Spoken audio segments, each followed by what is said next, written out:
Good evening, ladies and gentlemen, and welcome to Crime Circus. My name's Drip Drop, and I'll be your host as always. And that's all I am this evening for this Mackenzie Shirilla documentary, The Host. Because I did not create it. A nice gentleman named Eric Hansen gets full credit for this presentation. He spent a whole lot of time in his life to create this for you. Yeah, you. So you can gain knowledge and become more aware of the truth about the Mackenzie Shirilla investigation. I had nothing to do with this presentation, but I know that it's based on the actual case facts. It's not intended to manipulate you or make you feel any sort of way. It's just the truth.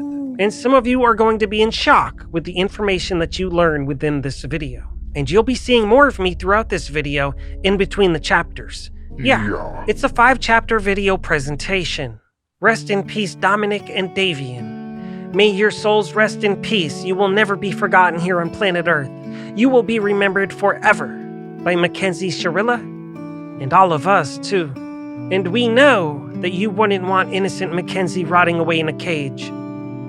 We know that you know she didn't do it. Right? Anyways, this isn't my usual type of presentation because I didn't create it like I just told you. It's not an interrogation, and it's not me investigating anything. But I am releasing this as a one-off super special because the information contained is really important to society as a whole. Eric Hansen gets full credit. I had nothing to do with this. This is someone else's fantasy, ladies and gentlemen. It's not mine. But she's innocent, and you know that's true. Now, without further ado, let's see what Eric Hansen has to say for himself this time.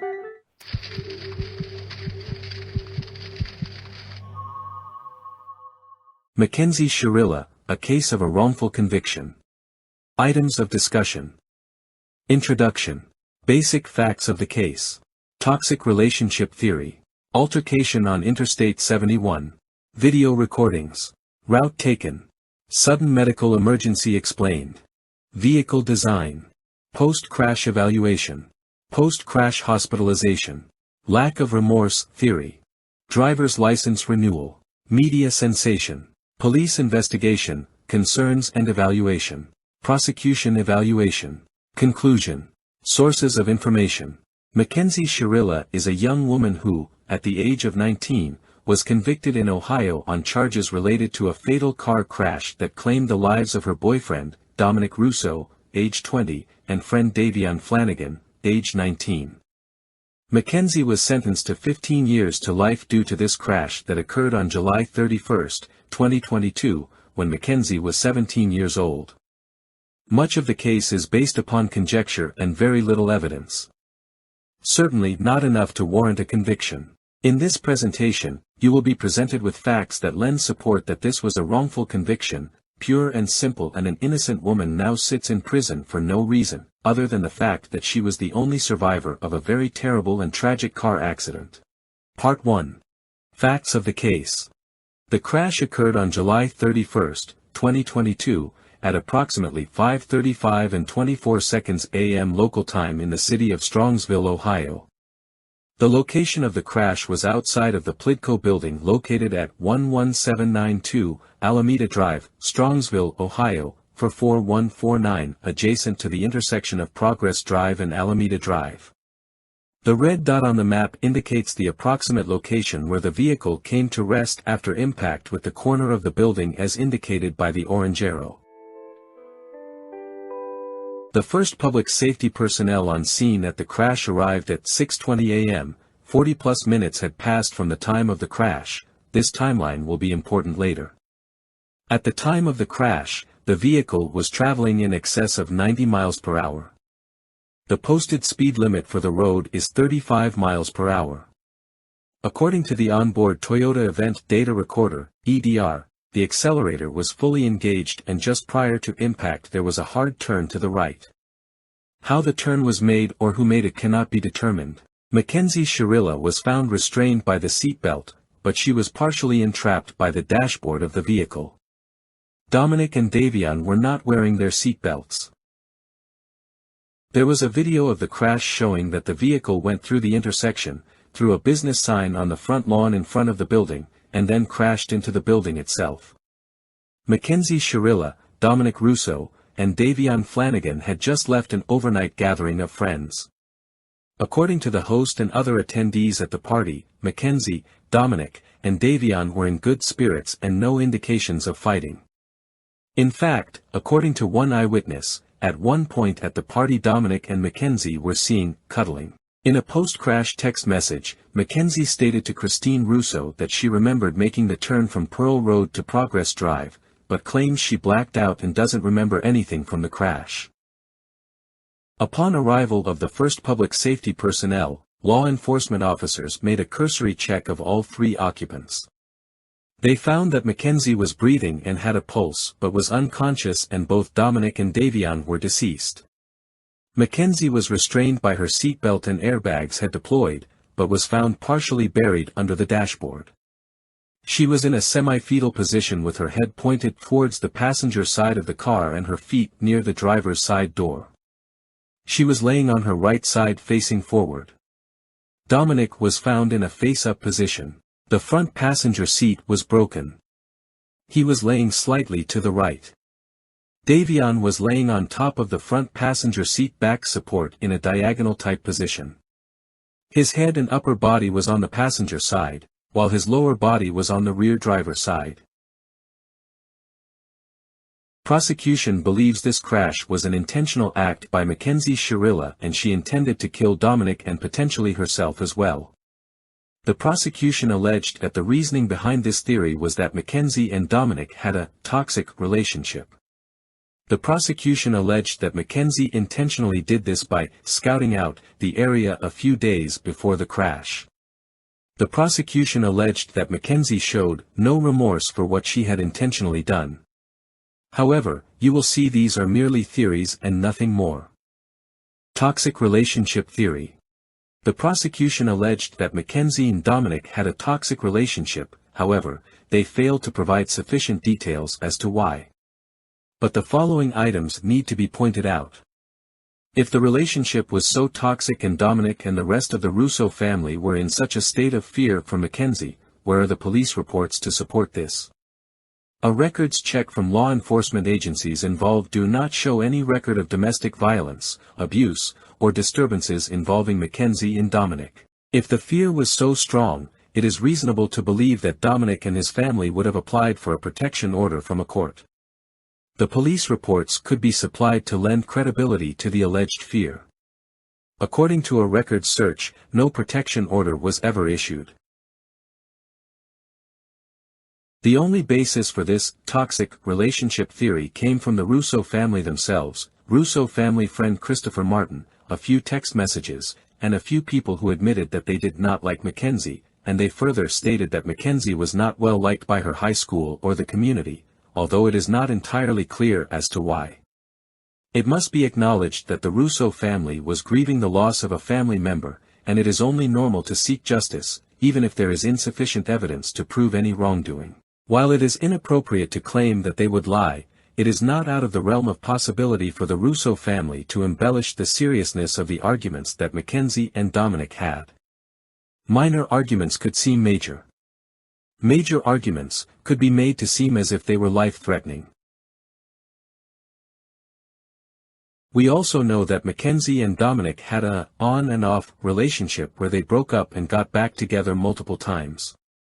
This was acknowledged by the Russo family in interviews. If there were no prior issues from the previous breakups, why now? What made this different?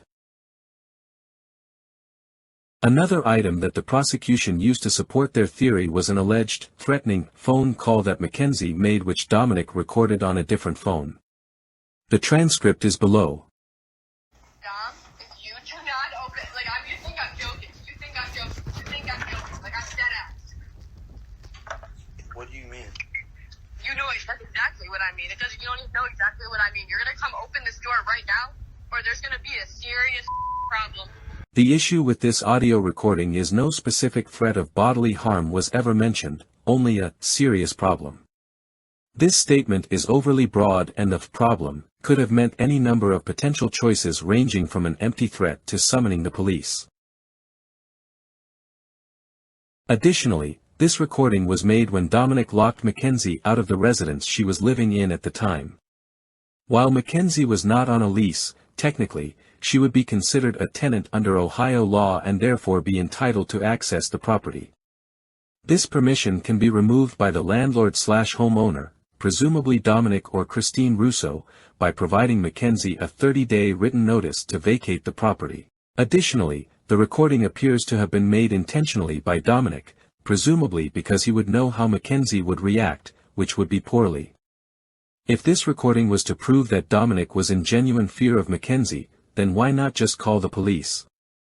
According to prosecutors, Mackenzie scouted out a location and found the future crash site to perpetrate this alleged crime. This scouting of the area is based upon a cell phone location traced to the cell towers in the area a few days prior. However, as part of their investigations, the Strongsville police interviewed two people who indicated that Mackenzie traveled Progress Drive and Alameda Drive routinely. One person is Landon Turner, who stated that he was a passenger in Mackenzie's vehicle several times and confirmed with the police that Mackenzie traveled Progress Drive and Alameda Drive regularly. When asked about Mackenzie's driving habits, Mr. Turner stated that Mackenzie wasn't a terrible driver and drove what he considered a somewhat normal speed, usually in roughly the same speed as the flow of traffic. Mr. Turner also stated that when he was a passenger in Mackenzie's vehicle, that he was never in fear when she drove or in how she drove. The next person who the Strongsville police investigators spoke to was Christine Russo, Dominic Russo's mother. In her interview, she stated that Mackenzie was already familiar with the area. According to Christine Russo, Mackenzie gave directions to the photographer hired to take prom photos of her and Dominic. These directions included traveling down Progress Drive past the future crash location. The next page shows the transcript from this interview. Source: City of Strongsville. And I'm sure, one day it'll come out. It doesn't explain those last 2 seconds. I mean, you've driven down Prospect, 1,000 times? You lived in Strongsville forever. So we all know it has those two curves. Oh, and don't let her tell you that she is unfamiliar with I eliminated that this morning. Okay, because I'm going to tell you, when we went for prom pictures, the guy that was going with us, she kept telling me, oh, just cut through on Progress. She knew, and that was the way that I went to my office. I've not driven down that street since. These interviews contradict the prosecution's idea that Mackenzie wasn't familiar with the road or the only reason why she drove it was because she was planning on committing this murder. These interviews prove that Mackenzie drove Progress Drive on a regular basis and that it wasn't a murder at all, but a tragic car accident. Additional point of information. Prom was before the year ended and before graduation and before any alleged toxicity between Dominic and Mackenzie. Toxic relationship theory. Altercation on Interstate 71. According to the prosecution, the reason for the motive stems from an altercation on I-71 between Mackenzie and Dominic. What precipitated this altercation is not known. But according to Christopher Martin, Dominic claimed the argument was involving Mackenzie's driving habits. This information cannot be confirmed by police, and in fact any number of issues could have created the argument. What is known is that this argument upset Mackenzie so much that she resorted to pulling the vehicle over on the interstate. An action that can be construed as reasonable and appropriate. This same incident, Christopher Martin, told police he heard Mackenzie make the alleged threat to crash the car. Specifically, Martin said he heard Mackenzie say, "She'll crash this car right now." What is problematic with the statement provided to the police by Christopher Martin, the supposed key eyewitness, are these following points. The statement took place on November 1, 2022. 3 months after the crash and over 3 months after the alleged threat. The key eyewitness never showed up the day after the crash or in the first week after the crash. The witness did not show up until over 3 months after the crash. It is extremely odd that Christine Russo admitted to police that she had talked to Christopher Martin before he came in and spoke to police. However, in a very long text exchange between Mackenzie and Christine Russo that took place on July 17, 2022, This text message exchange that took place in almost real time paints a much different picture. The text message exchange is as follows. Below is the text conversation between Mackenzie and Christine Russo on July 17, 2022 at 12:45 p.m. Can you come get Dom? He just grabbed my steering wheel on the highway, trying to spin out my car and hurt me. I am scared to drive because it's raining, so I just need him to get picked up. If he doesn't get out of my car, I'm calling my dad, so please tell him to get out. Hench is on his way, calm down for now please. To be honest, I can't calm down when he just tried to end my life. Then he lied to you about it. I'm just trying to defuse for now, I'm not mad at anyone. I don't think he's capable of that when he keeps telling me to shut up and to duct tape my mouth. I don't feel safe. He's also threatening to blackmail me to my mom. He's not getting out. He also blocked me so I can't go pick up any of my belongings at his house. I hope this is a learning experience for him on what not to do to women, because I really don't think he knows how to treat them all. Stop the fighting and stop lying. When he gets his things, you can get yours. First of all, I am not lying about anything. Maybe you shouldn't take his words so seriously. You don't know how he treats me behind closed doors. It's never okay to try to end somebody's life or put their hands on people. No one should touch anyone. No fighting for sure in the car. He never put his hands on you. You need to tell him that. He tried to end my life today and told me, "Do you want to die?" I almost hit the wall and I could have died. And you haven't blackmailed him with the cops 100 times? From the back and forth text messages between Mackenzie and Christine Russo, it is apparent that Mackenzie was upset and that the fear of her safety was quite real. In the text exchange it appears that Mackenzie's concerns were completely dismissed by Christine Russo. There is no reason to doubt the sincerity of the texts made by Mackenzie at this point because of the date and time stamp of the messages. It is reasonable to believe that she was in genuine fear for her safety. Keep in mind that Mackenzie is a petite young woman. She's about 5 feet 4 inches tall and only weighs approximately 110 pounds, where Dominic stood approximately 6 foot tall and weighed over 200 pounds. Dominic was also more physically muscular than Mackenzie, so it is not unreasonable for her to fear for her safety. Especially, if what Mackenzie says is true, where Dominic tried to commandeer and either crash or spin out the vehicle, a very real possibility due to the differences in sizes. It appears that Mackenzie tried to do the right thing by pulling over to a safer location and reach out for help from a person she thought she could trust at that time. Unfortunately, the person with whom she attempted to reach out for help was less than receptive. So, who threatened who? From this text exchange it appears that it was Dominic who did the threatening and not Mackenzie. Well. How do you feel now that you've just completed Chapter 1 in this 5-chapter video presentation? A very brief reminder. Mackenzie is a lover, not a fighter. And she's certainly not a killer either. She was just a teenage girl that was in a car accident. It's that simple. Point blank period. She did not threaten to harm Dom in any way whatsoever. That's not revealed in any text messages, nor any recordings. It just doesn't exist. Seriously, there's no actual evidence in this case to say Mackenzie's guilty. It's just sick fantasies. And if you believe she's guilty as you watch this video right now, that's your own sick fantasy. That's a personal problem. Your thoughts and your conclusions are not based on the actual evidence in this case. Anyways, let's proceed to Chapter 2. Part 2. In this section we will discuss the following. Video recordings. And the route taken. Video recordings. Because this is a case of a motor vehicle crash, to prove intent, the prosecution must be able to prove that Mackenzie displayed all the following conditions. Consciousness. Aware of her surroundings. Aware of her actions. Of sound mind, meaning sane. Driving with intent. In full and complete control of the vehicle. However, the prosecution is unable to provide this information. Instead, they rely on speculation. The prosecution did provide proof of those things at the time of the turn from Pearl Road onto Progress Drive.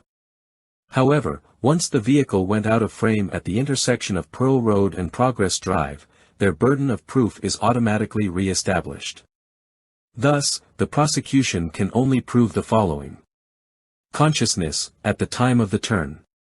Aware of her surroundings, at the time of the turn. Aware of her actions, at the time of the turn. Of sound mind, meaning sane, at the time of the turn. Driving with intent, at the time of the turn. And in full and complete control, at the time of the turn. What Mackenzie was doing at the time of the turn is irrelevant because we know that she had been driving earlier that morning because she was located in the driver's seat when first responders arrived at the crash scene. What the prosecution must prove is the following. Consciousness, at the time of the crash. Aware of her surroundings, at the time of the crash. Aware of her actions, at the time of the crash. Of sound mind, meaning sane, at the time of the crash. Driving with intent, at the time of the crash. And in full and complete control, at the time of the crash. Unfortunately, because none of the vehicle occupants can be seen in the crash video, the prosecution cannot prove any of the above points, they can only provide speculation. The video of the turn also shows that Mackenzie did not appear to be under the influence of any substance because of her usage of her turn signal, the slowing down and acceleration being consistent with normal traffic at that intersection and being in full control of the vehicle at that time. The second camera that captured the crash is located over 2,500 feet, over 3/4 of a mile, from the first camera. This is a significant distance. This is a still frame from the first video showing the turn. Notice the clarity of the picture. Notice the lighting in the picture. The image is clear, you can see the driver, Mackenzie, you can see the front wheels in a position normally seen when making a right-hand turn. This is a still frame from the second video which captured the crash. Notice how out of focus and how much motion blur of the vehicle there is. Motion blur occurs when the shutter speed is set lower than the speed of an object. Notice the lighting in the picture and how dark it is. Now, please show me the headrests in the back window. As you can see, the quality between the two cameras are drastically different. The point of view of the vehicle on the two cameras is also different. The turn video shows the perspective of the vehicle on the left. The crash video shows the perspective of the vehicle on the right and the motion was away from the camera. Because the video of the crash only shows the passenger, rear side of the vehicle, we cannot make out any standard pieces of equipment inside such as rear seat headrests. This is due to the poor quality of the camera images and video. In fact, the one person who should be visible through the rear window would have been Davion because he was in the back seat, however we can't see him on the video. This is the problem with the crash video. It requires a lot of speculation and imagination, neither one is conclusive proof. We can think we know, but speculation is not proof beyond a reasonable doubt, which is the requirement to find someone guilty. Is it possible for someone to have a medical emergency while driving? Yes, it is.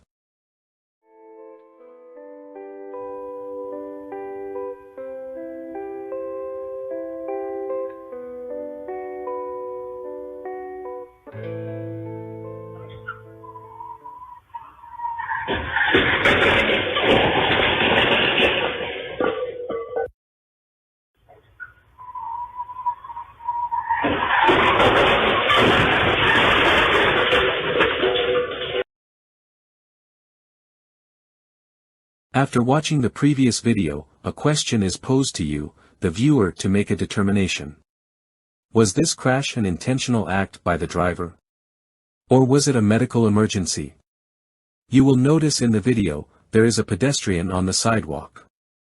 Was the driver trying to intentionally hit the pedestrian who just barely managed to get out of the way? The reason why this question is being asked is because the prosecution in Mackenzie's trial proclaimed the following: when somebody puts a foot on the gas pedal and never takes it off until the car collides with a concrete and brick structure, I think that shows intent. By this rationale, this video is conclusive proof of attempted murder and reckless driving. But is it? This press release by the Garfield, New Jersey, Police Department will provide more clarity. Garfield, New Jersey.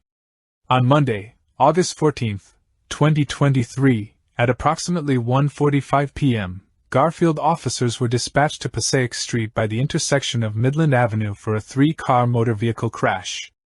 Upon investigation, officers later determined that an 88-year-old female operating the white sedan, seen on video, had a medical episode while inside her vehicle. During the medical episode, the driver put her foot down on the pedal and lost control of the vehicle. The vehicle then traveled at a high rate of speed onto the sidewalk, under the Passaic Street train trestle, striking a decorative light post, traffic light, and large flower pot, causing significant damage. At the same time, there was a male walking under the trestle headed to work at Walmart, highlighted in blue, that just cleared the trestle and luckily came seconds away from direct impact, escaping serious injury. Talk about being at the right place at the right time. The uncontrollable vehicle proceeded onto Passaic Street at a high rate of speed past the intersection of Midland Avenue, where it crashed into 2 vehicles waiting at the traffic light, finally causing it to stop. Responding officers immediately attended to the 88-year-old female driver, who was conscious with only minor leg injuries from the impact. There is no doubt the driver wearing her seatbelt saved her life. There were no other occupants in the vehicle. The driver was later transported to the hospital by EMS in stable condition. There were no reported injuries to the occupants of the other vehicles involved. Great job by all responding agencies who assisted Garfield Police. We can count our lucky stars that no one was seriously injured in this incident. The previous video shows a driver who, according to police, suffered a medical emergency while operating her vehicle. While age may be a factor, what is relevant is that the driver was fully licensed and approved by the state to operate a motor vehicle. Had the police not provided a press release regarding this accident, one could be convinced that the driver intentionally drove onto the sidewalk with the intention of running the pedestrian over. An interesting side note: this crash in New Jersey occurred on August 14, 2023, the first day of Mackenzie's trial in Ohio, with eerily similar details, specifically a speeding car, a crash, and the uncertainty of the medical condition of the driver. Bottom line, just because you have video, the video doesn't always tell the full story. Route taken. Why did Mackenzie take the route down Progress Drive? The prosecutor stated that Mackenzie intentionally went down Progress Drive because it was a dark, secluded road without much traffic and that it provided the perfect opportunity to commit this crime. However, this is an assumption. On page number 18 of Detective Haz's notes, Kelly Vraja stated that she spoke to Mackenzie the night before the crash, and while she couldn't confirm what Dominic said, she said she heard Mackenzie, Dominic, and Davion were going to visit a guy named Mark, who lived at 226XX Westwood Drive, Strongsville, Ohio. A Google Maps search and driving instructions was obtained with driving instructions from Paul Burlinghouse residence, 938X, Brushwood Lane, Strongsville, Ohio, to Mark's address on Westwood Drive. The 3 recommended driving directions, in no particular order, are as follows. Starting address, 938X, Brushwood Lane, Strongsville, Ohio. Destination address, 226XX Westwood Drive, Strongsville, Ohio. Directions. Head north on Brushwood Lane toward Rosewood Lane. Turn right onto Whitney Road. Turn right onto West 130th Street. Turn right onto Royalton Road. Turn right onto Pearl Road. Turn left onto Westwood Drive. Destination will be on the right. Total estimated travel time, 20 minutes. Map showing route option number 1.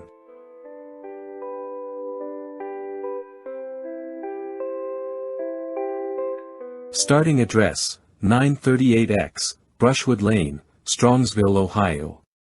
Destination address, 226XX Westwood Drive, Strongsville, Ohio. Directions. Head north on Brushwood Lane toward Rosewood Lane. Turn left onto Whitney Road. Turn left onto Pearl Road. Turn right onto Albion Road. Slight left to stay on Albion Road. Turn left onto Prospect Road. Turn right onto Westwood Drive. Destination will be on the right. Total estimated travel time, 13 minutes.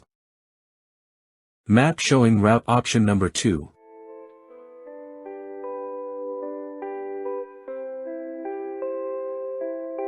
Starting address, 938X, Brushwood Lane, Strongsville, Ohio. Destination address, 226XX Westwood Drive, Strongsville, Ohio. Directions. Head north on Brushwood Lane toward Rosewood Lane. Turn left onto Whitney Road. Turn left onto Pearl Road. Turn right onto Progress Drive. Turn left onto Alameda Drive. Turn right onto Westwood Drive. Destination will be on the right. Total estimated travel time, 12 minutes. Map showing route option number 3.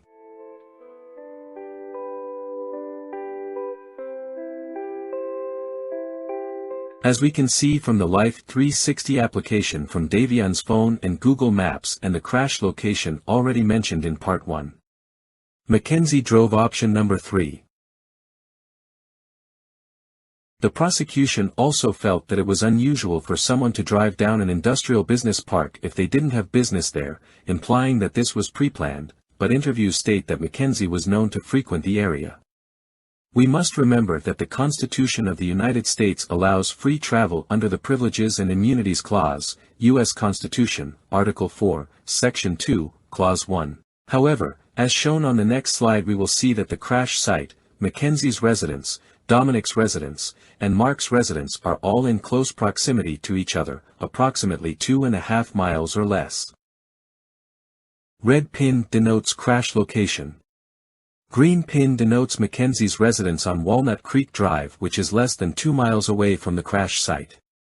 Purple pin denotes Dominic's address on Lund Road is less than 1.5 miles from the crash site and less than a mile north of Mackenzie's residence. Orange pin denotes Mark's address on Westwood Drive is less than 1.5 miles from the crash site.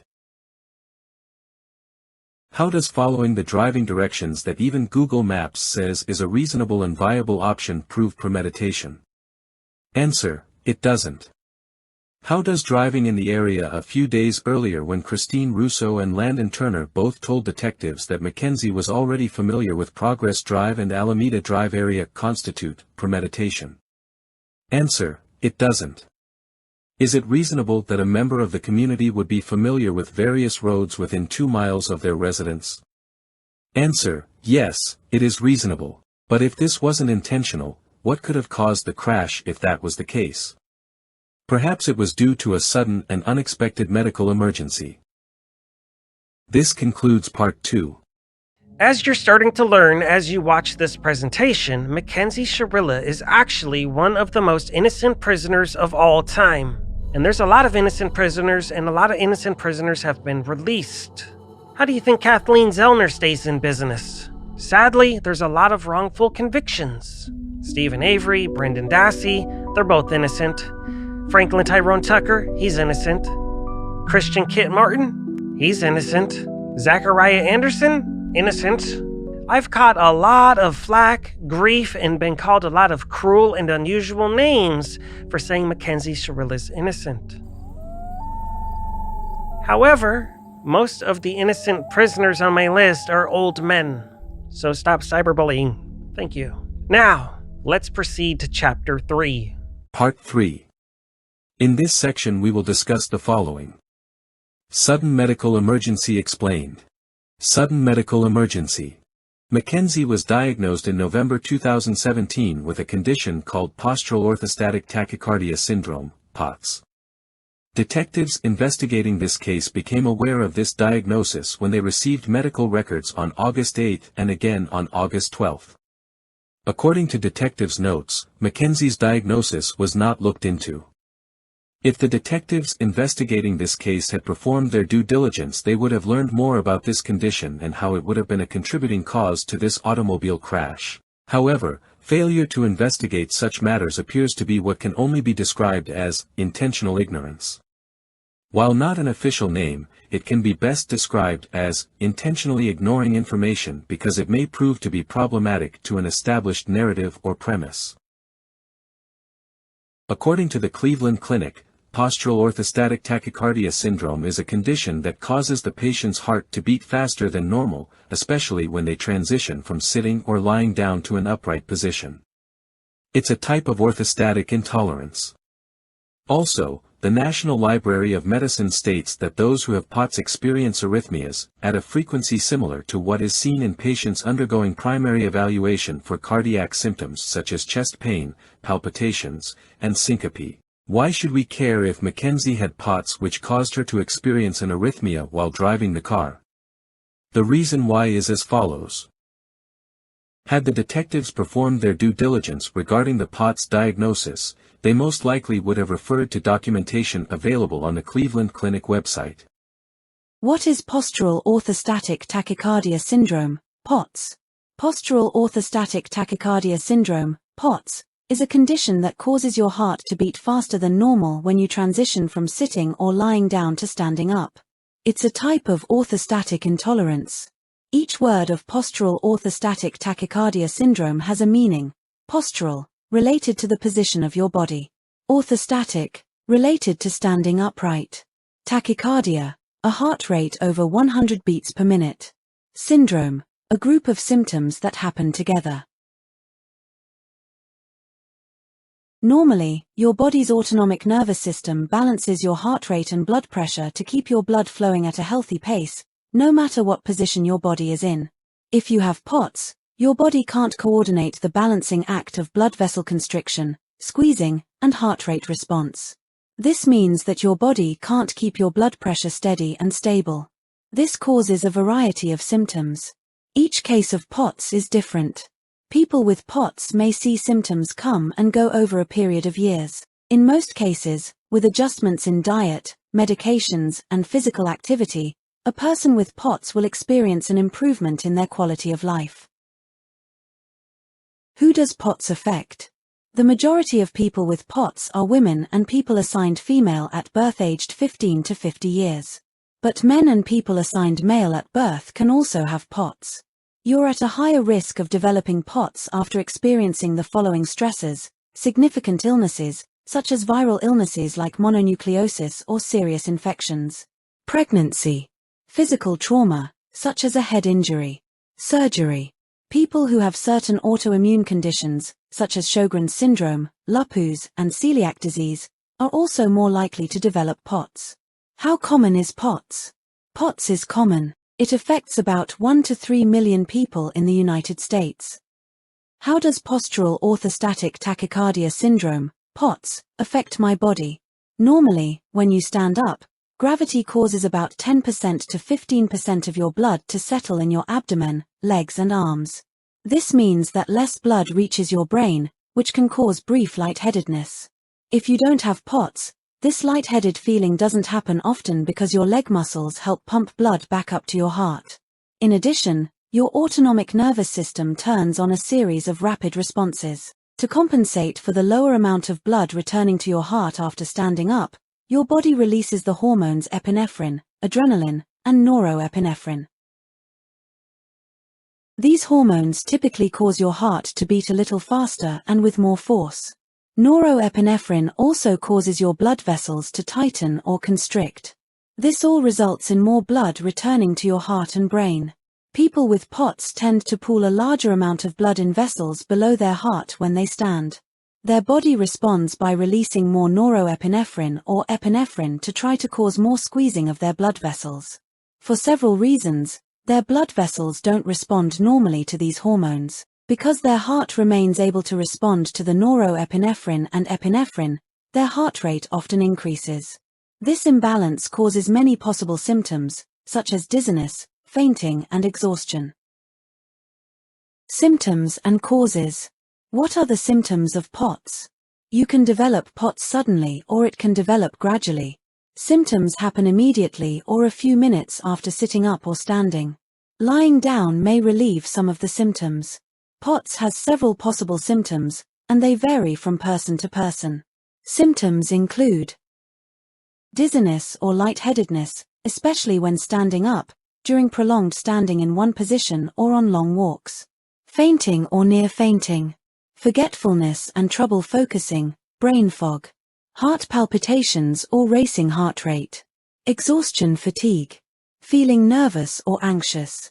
Shakiness and excessive sweating. Shortness of breath, dyspnea. Chest pain. Headaches. Feeling sick.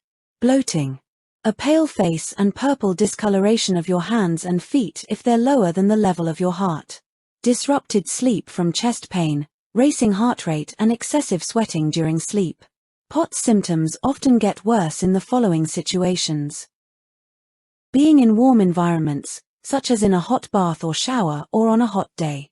Standing frequently, such as when you're waiting in line or shopping. Participating in strenuous exercise. When you're sick, such as from a cold or an infection. Having your period, menstruation.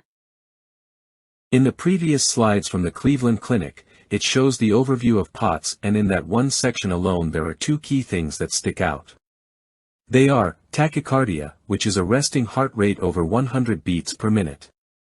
Autonomic nervous system, which is a network of nerves throughout your body that control unconscious processes. These are things that happen without you thinking about them, such as breathing and your heart beating. These two descriptions also point to two groups of persons in the medical field that detectives should have spoken to. Specifically, a board-certified neurologist and a board-certified cardiologist. According to detective notes, police consulted neither. Additional investigation into the condition through a simple Google search would have resulted in detectives finding out that tachycardia is related to another heart condition called arrhythmia. According to the Mayo Clinic, tachycardia is the medical term for a heart rate over 100 beats a minute. Many types of irregular heart rhythms, called arrhythmias, can cause tachycardia. According to the Cleveland Clinic, an arrhythmia is a heart rhythm that isn't normal. Your heart may be beating too fast when you're at rest or just not beating in a regular pattern. For example, arrhythmias range from harmless to serious, with symptoms and without. There are many options to treat arrhythmias, but some don't need them. The prognosis varies greatly depending on the type. Now that all of this has been provided, what does that mean? What does this have to do with Mackenzie and the car crash? Since POTS is an autonomic neurological condition, to make Mackenzie's sudden medical emergency claim believable, there needs to be a condition that satisfies the following criteria. A condition that is related to her POTS diagnosis. A condition that would have rendered Mackenzie unconscious. A condition that would have affected her motor, muscular function.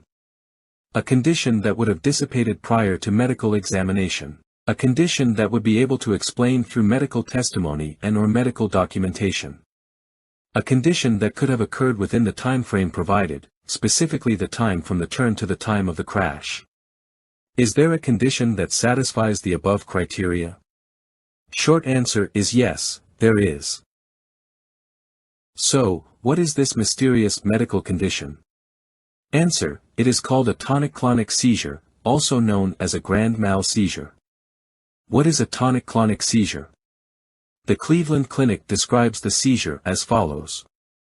What is a tonic-clonic, grand mal, seizure? A tonic-clonic seizure is a type of seizure that causes strong muscle movements on both sides of your body, including convulsions. These are typically the best known and easiest to recognize seizures because of these movements. Tonic-clonic seizures were formerly known as grand mal seizures, from the French phrase meaning great illness. The term tonic-clonic refers to the two phases of these seizures, with the initial tonic phase involving widespread tensing up of muscles in your arms and legs and then the clonic phase involving convulsions.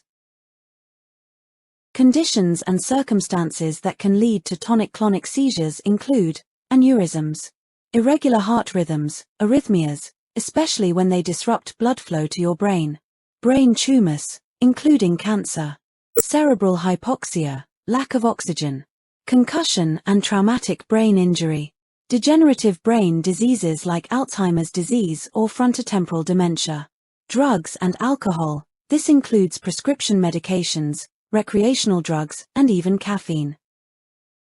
Drug or alcohol withdrawal. Eclampsia, a condition where high blood pressure can cause seizures in people who are pregnant. Electrolyte problems, especially low sodium, hyponatremia, calcium or magnesium. Fevers, especially high ones. See our article on febrile seizures, including what to do for a loved one or child who has one, in children. Flashing or flickering lights, especially in television shows, movies, video games, and more. Genetic disorders, conditions you have at birth that you inherited from one or both parents. Hormone-related changes, for example, catamenial epilepsy can affect people with a menstrual cycle, making seizures happen more often at certain points in the cycle. Infections, especially encephalitis or meningitis. Infections can happen because of viruses, bacteria, parasites, or fungi. Inflammation from autoimmune conditions, where your immune system attacks your brain. Insomnia and other problems that keep you from sleeping enough. Metabolic problems, especially high blood sugar, hyperglycemia, or low blood sugar, hypoglycemia. Mental health problems, known as psychogenic seizures, like conversion disorder. Problems with your brain structure, especially ones that happen because of a problem with how your brain developed in the uterus. Sepsis, a life-threatening overreaction of your immune system that happens because of an infection spreading throughout your body. Strokes or transient ischemic attacks, tears. Toxins and poisons, such as carbon monoxide poisoning or heavy metal poisoning. If you notice, the second condition mentioned is arrhythmias, which is a condition related to POTS. It also states that another potential cause for a tonic-clonic seizure is a metabolic imbalance, specifically low sodium, which is a condition that persons with POTS also experience. What happens to a person who suffers a tonic-clonic seizure? The Cleveland Clinic says the following. How does this condition affect my body? A seizure is a malfunction in how your brain cells, neurons, send and relay electrical signals. A seizure causes affected neurons to fire electrical signals uncontrollably to other nearby neurons, causing the malfunction to spread. Tonic-clonic seizures are generalized seizures, which means this type of seizure affects both sides of your brain. These seizures make you pass out and affect muscles throughout your body, causing convulsions, shaking, and other kinds of uncontrollable muscle movements. What are the symptoms of a tonic-clonic, formerly known as grand mal, seizure? Tonic-clonic seizures are usually what people think of when they think about seizures and epilepsy. The symptoms are usually more severe and easier to spot and happen in the following phases. Tonic, usually 10 seconds, 30 seconds during this phase, you pass out and muscles throughout your body go rigid, especially your arms and legs, making it look like you're arching your back and lifting your belly upward. Your breathing muscles may force the air out of your lungs, causing you to cry out. Injuries are common if you fall or clench your teeth and bite your tongue. What are the symptoms of a tonic-clonic? Usually 30 seconds to 60 seconds, but sometimes longer. This phase involves convulsions, which are full-body spasms or shaking. You might also froth at your mouth. This phase usually winds down, with convulsions getting weaker and slower before stopping. As this phase ends, you might lose control of your bladder and bowels, causing you to urinate, pee, or defecate, poop. Post-seizure recovery, up to 30 minutes after a seizure, most people wake up and return to how they felt before the seizure. It's common for you to feel confused, have a headache or feel muscle aches. In serious cases, you might take even longer to wake up, especially if you had status epilepticus. How would this affect a person sitting in the driver's seat of a car react to this medical condition? Let's take each part as described by the Cleveland Clinic in the previous slide. The person goes unconscious. Such as what Mackenzie described in a post-crash text to Christine Russo, where Mackenzie stated she remembered making the turn, but blacked out. The person's arms become stiff and rigid. If the person is grasping the steering wheel, that grasping becomes more stiff and rigid. This would make it difficult for a passenger to properly manipulate the steering wheel due to the unintentional resistance of the unconscious driver. The person's legs become stiff and rigid, which means the person's leg elongates. If a person has their foot on the accelerator pedal and this condition sets in, it's not unreasonable to believe the accelerator pedal would be depressed further to the floor, thus increasing the speed of the vehicle. To simulate this, the next slides contains 3D figure renderings. In the top row of 3D modeling, we see a reasonable approximation of a normal driving position. The figure appears to be in a comfortable seating position.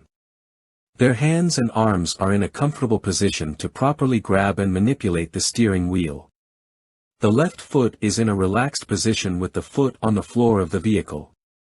The right foot is extended slightly forward, and the right foot is elevated to properly manipulate the accelerator and brake pedals. In the bottom row of 3D modeling, we see what can be described as a reasonable approximation of a person having a seizure while in a motor vehicle. The figure appears to be in an elongated seated position while partially restrained by the lap belt portion of the seatbelt. Their hands and arms are in a more rigid and elongated position while grasping the steering wheel. The left foot appears to be pushing against the floor of the vehicle. The right leg is more rigid and elongated and the foot appears to be pressing further onto the accelerator pedal.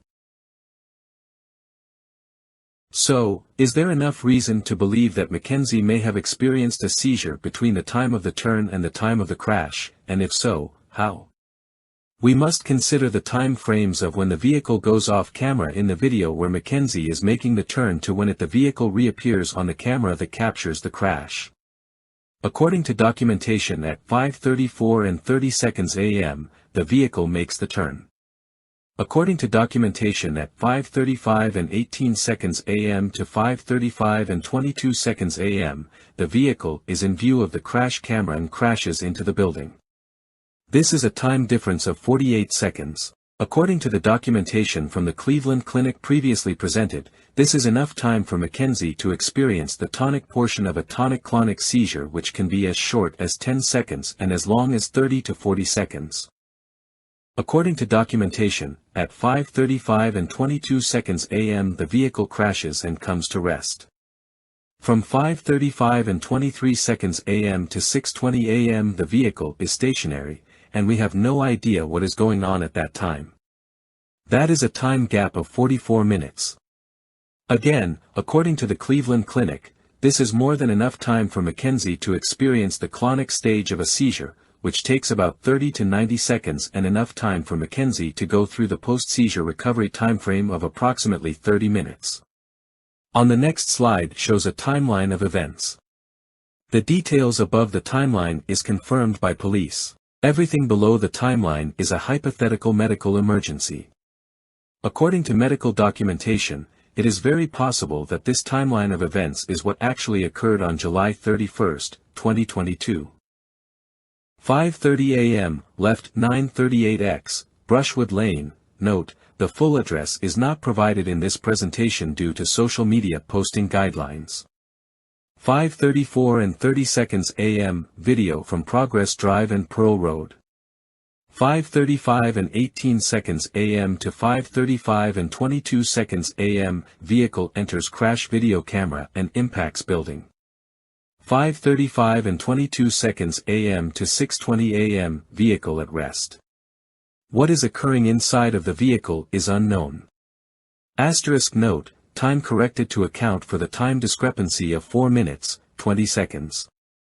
According to detectives, the owner of the crash camera confirmed that the recorder was 4 minutes, 20 seconds faster than the Strongsville camera. 6:15 a.m., 911 call received by Southwest Emergency Dispatch Center.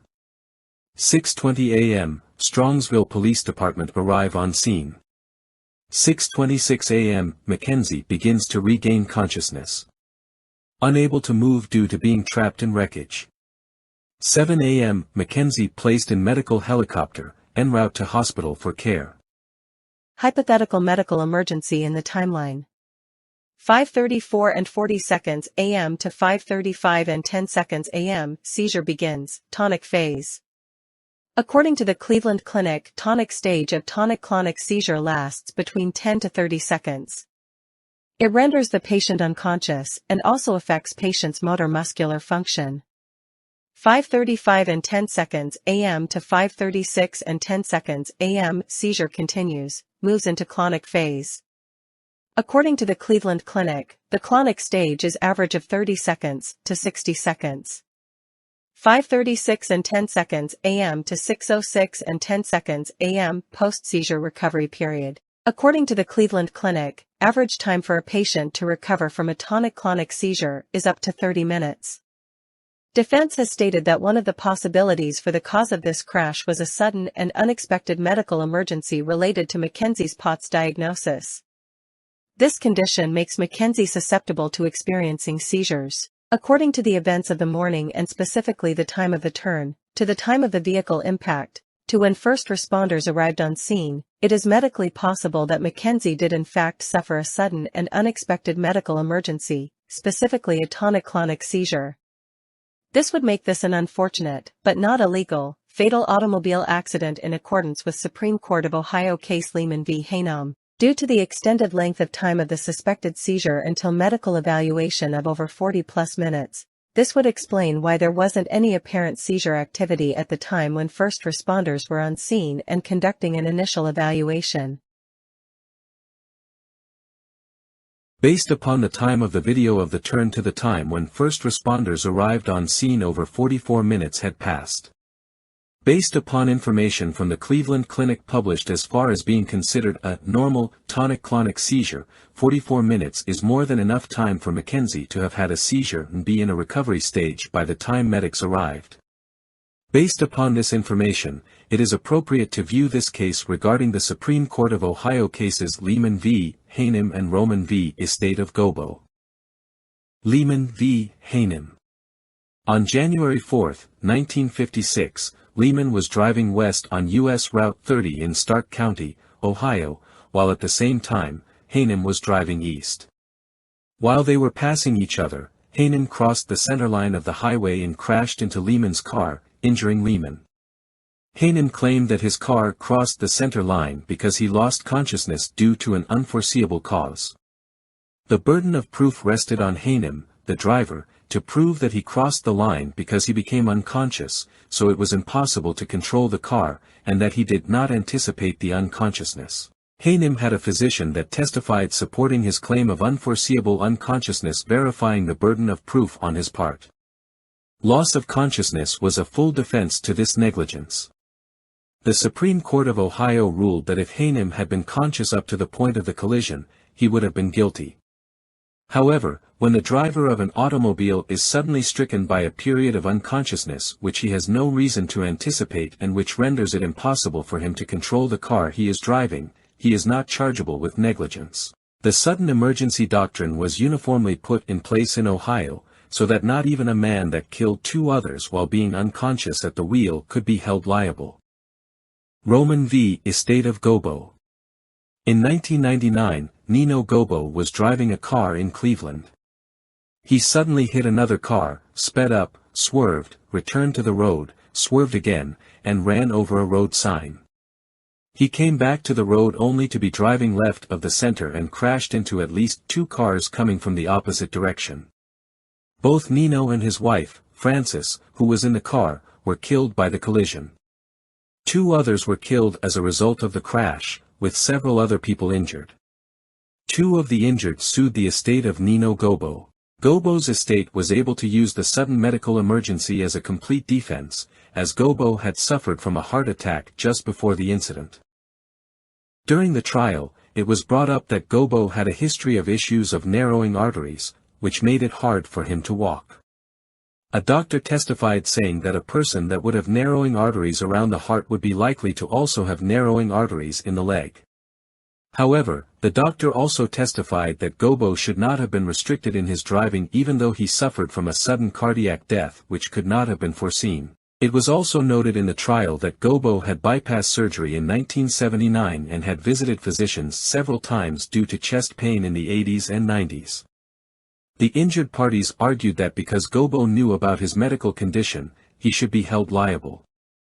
This dismissed by the court as it would set a precedent for all drivers with any serious medical conditions to have restrictions. What constitutes a sudden medical emergency can range from having a seizure to a stroke, to mental delusions, or to a bad reaction from medication. Additional information. The Mayo Clinic echoes the same information as their Cleveland Clinic counterparts, but the Mayo Clinic provides one final conclusion. Complications. Having a seizure at certain times can be dangerous for you or others. You might be at risk of falling. If you fall during a seizure, you can injure your head or break a bone. Drowning. If you have a seizure while swimming or bathing, you're at risk of accidental drowning. Car accidents. A seizure that causes either loss of awareness or control can be dangerous if you're driving a car or operating other equipment. Pregnancy complications. Seizures during pregnancy pose dangers to both mother and baby. And certain anti-seizure medicines increase the risk of birth defects. If you have epilepsy and plan to become pregnant, talk with a healthcare professional. Your medicines may need to be adjusted. A healthcare professional likely will monitor your pregnancy. Emotional health issues. People with seizures are more likely to have depression and anxiety. Emotional health issues may be a result of dealing with the condition itself or as a result of medicine side effects. This concludes Part 3. How do you feel about the case now? Please consider following the free Mackenzie Shirilla Facebook group. And if you can, please consider supporting Mackenzie financially. She could really use some soups, noodles, honey buns, stamps, postage, etc.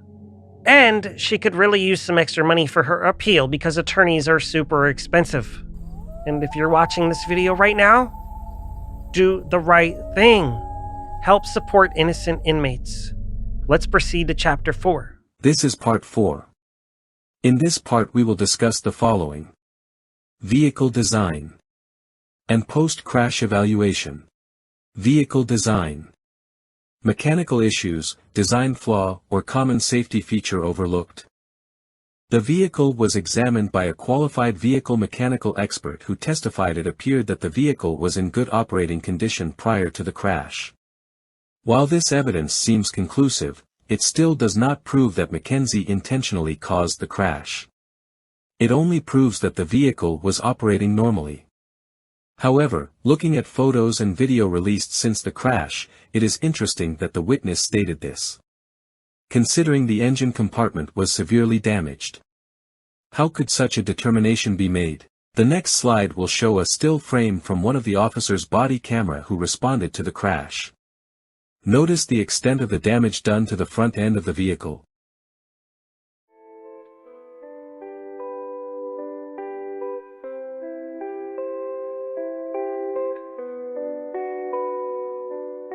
As we can see in the still frame of the body camera, the damage to the front end of the vehicle is severe. No doubt the vehicle was traveling at excessive speed. The prosecution firmly believes that this was fully intentional. However, with that said, from a vehicle standpoint there are two items that could have played a role in the crash. One is a potential defect and the other is an oversight as part of the overall design of the vehicle itself. Both of these issues rest firmly with the vehicle manufacturer, Toyota. Since we are not 100% certain as to what is going on inside of the vehicle at the time of the crash, a mechanical examination of the vehicle must be looked at. According to page number 41 of Detective Hazard's notes, the mechanic inspection conducted by Mark Sargent of Fire and Explosion Consultants, a third-party investigation services company. According to Mr. Sargent, the vehicle was free of defect at the time of the event and showed no evidence of a malfunction cause or contributing to the event. Mr. Sargent also noted Mackenzie's slipper and said, the slipper in and of itself would not have resulted in any type of unwanted throttle application. The slipper was solely stuck by the deformation of the floorboard that surrounded the accelerator assembly as a result of the impact event. Also noted was the vehicle was in compliance with the Toyota Safety Recall Number 21TA09, which addresses concerns of the braking system. However, what was not addressed were reports to the National Highway Traffic Safety Administration about unintended acceleration. Other worrying recalls for the 2018 Camry include one in February of 2018 for nearly 12,000 V6 equipped units with potential fuel leaks, 2 recalls for fuel pump failure, one in January of 2020 for nearly 2 million Toyotas, and another in November of 2020 for around 1.5 million Toyotas. Lastly, an engine stall recall was issued in March of 2018 for 1,732 2018s with 2.5-liter engines. Unfortunately, this last recall may not have been the end of the engine stall problem, as this is a leading complaint in the 85 engine reports listed on the NHTSA website. These complaints have continued into 2022, for years since the initial recall, with drivers reporting engine stall when attempting to accelerate at lower speeds, and then, in some cases, taking off like a jet once it finally gets moving. Again, since we are not 100% certain as to what is going on inside of the vehicle at the time of the crash, we are only left to speculate. With documented proof from other 2018 Toyota Camry owners with a 2.5-liter engine, the same model as Mackenzie's Camry, it is yet another possible explanation to this terrible and unintentional motor vehicle accident. The second concern is with the emergency braking system and the procedures on how to stop the vehicle in case of an emergency. This is an excerpt from the 2018 Toyota Camry Owner's Manual. Page number 487 of the manual describes what to do in case the vehicle needs to be stopped in an emergency. If your vehicle has to be stopped in an emergency, only in an emergency, such as if it becomes impossible to stop the vehicle in the normal way, stop the vehicle using the following procedure. Step number 1, steadily step on the brake pedal with both feet and firmly depress it. Do not pump the brake pedal repeatedly, as this will increase the effort required to slow the vehicle. Step number 2, shift the shift lever to neutral. If the shift lever is shifted to neutral. Step number 3, after slowing down, stop the vehicle in a safe place by the road. Step number 4, stop the engine. If the shift lever cannot be shifted to neutral. Step number 3, keep depressing the brake pedal with both feet to reduce vehicle speed as much as possible. For vehicles without a smart key system, stop the engine by turning the engine switch to the ACC position. For vehicles with a smart key system, to stop the engine, press and hold the engine switch for 2 consecutive seconds or more, or press it briefly 3 times or more in succession. Step number 5, stop the vehicle in a safe place by the road. Step number 1 says, steadily step on the brake pedal with both feet and firmly depress it. How would a passenger be able to do this if the driver of the vehicle were to suddenly experience unconsciousness or was incapacitated and the passenger's feet is blocked by the center console? The very design of the vehicle with the floor-mounted shifter and center console makes it difficult, if not impossible, for a front seat passenger to take control of the vehicle from an incapacitated driver. This model of vehicle does not have an emergency hand brake on the center console for a passenger to utilize to slow the vehicle down. The only auxiliary brake is one labeled as parking brake, designed to be used after all motion has stopped. The photo to the right shows the standard floor-mounted transmission of a 2018 Toyota Camry, hybrid version. The gear selector is the raised stalk with P for park, R for reverse, N for neutral, and D for drive, indicators in front. As you move rearward towards the center armrest, you have 5 buttons and a push-down/pull-up switch. The photo to the right shows a close-up view of the previously mentioned buttons and push-down/pull-up switch. The first 3 buttons are labeled as Eco. Help achieve low fuel consumption during trips that involve frequent accelerating. Normal. Normal everyday driving. Sport. When increased acceleration response and precise handling is desired, for example, when driving on mountain roads. Source, if equipped with such switches according to the Toyota Camry Owner's Manual. The next 2 buttons are labeled as Hold. This is the brake hold button. Its purpose is to allow the driver to remove their foot from the brake pedal but disengages when the accelerator is depressed. EV mode. This button is only present in Camry hybrid models. It engages the hybrid function of the vehicle. The next two buttons are labeled as hold. This is the brake hold button. Its purpose is to allow the driver to remove their foot from the brake pedal but disengages when the accelerator is depressed. EV mode. This button is only present in Camry hybrid models. It engages the hybrid function of the vehicle. This switch is not intended, nor does it function, as an emergency brake or e-brake feature. It only engages when the vehicle is in park. The design of the 2018 Toyota Camry doesn't include a traditional floor emergency brake pedal, nor does it include an emergency brake handle on the center console like the examples shown to the right. Again, this brings up the question.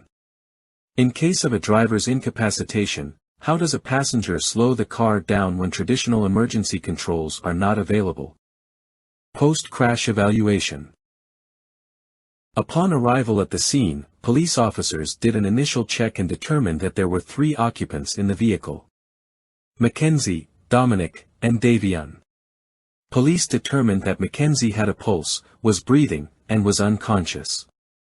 Mackenzie was trapped by the dashboard of her vehicle and was laying on her right side, facing the front of the vehicle.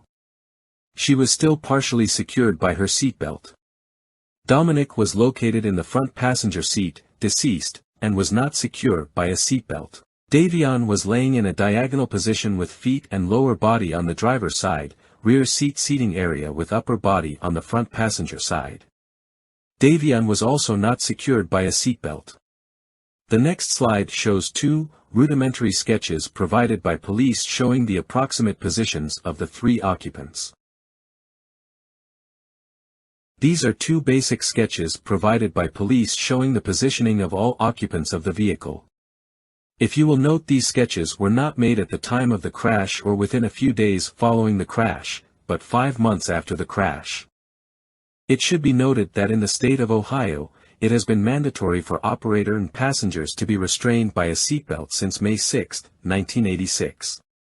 This information is provided because it has been mandatory for Mackenzie, Dominic, and Davion to wear a seatbelt since birth and should be considered second nature. Had Dominic and Davion been wearing their seatbelts, their deaths could have been prevented, or at the very least, the chances of their deaths greatly reduced. According to the National Highway Traffic Safety Administration, in 2022, approximately 50% of fatalities occurred when the occupant was not been restrained by their seatbelts.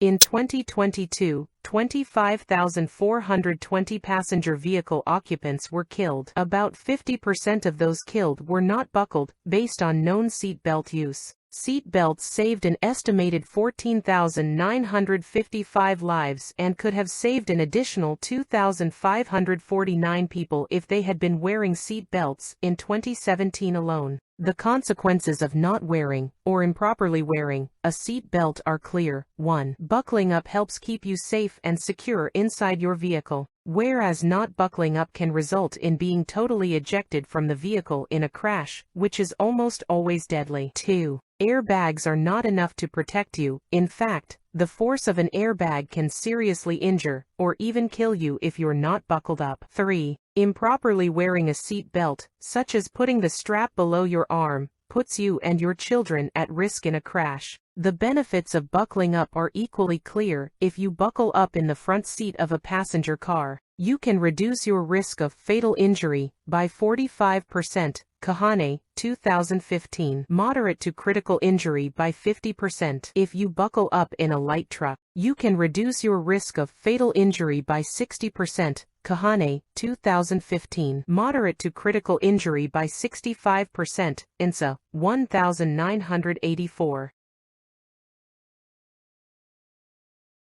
1. Buckling up is the single most effective thing you can do to protect yourself in a crash. Seat belts are the best defense against impaired, aggressive, and distracted drivers. Being buckled up during a crash helps keep you safe and secure inside your vehicle. Being completely ejected from a vehicle is almost always deadly. 2. Airbags are designed to work with seat belts, not replace them. If you don't wear your seat belt, you could be thrown into a rapidly opening frontal airbag. Such force could injure, or even kill you. Learn about airbag safety. 3. Guidelines to buckle up safely. The lap belt and shoulder belt are secured across the pelvis and rib cage, which are better able to withstand crash forces than other parts of your body. Place the shoulder belt across the middle of your chest, and away from your neck. The lap belt rests across your hips, not your stomach. Never put the shoulder belt behind your back, or under an arm. 4. Fit matters. Before you buy a new car, check to see that its seat belts are a good fit for you. Ask your dealer about seat belt adjusters, which can help you get the best fit. If you need a roomier belt, contact your vehicle manufacturer to obtain seat belt extenders. If you drive an older or classic car with lap belts only, check with your vehicle manufacturer about how to retrofit your car with today's safer lap,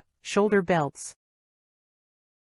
As the statistics from the National Highway Traffic Safety Administration show, it is possible that Dominic and Davion's deaths could have been prevented, or at least the chances greatly reduced had they been properly buckled in. The next slide will show a crash test conducted by the Insurance Institute for Highway Safety.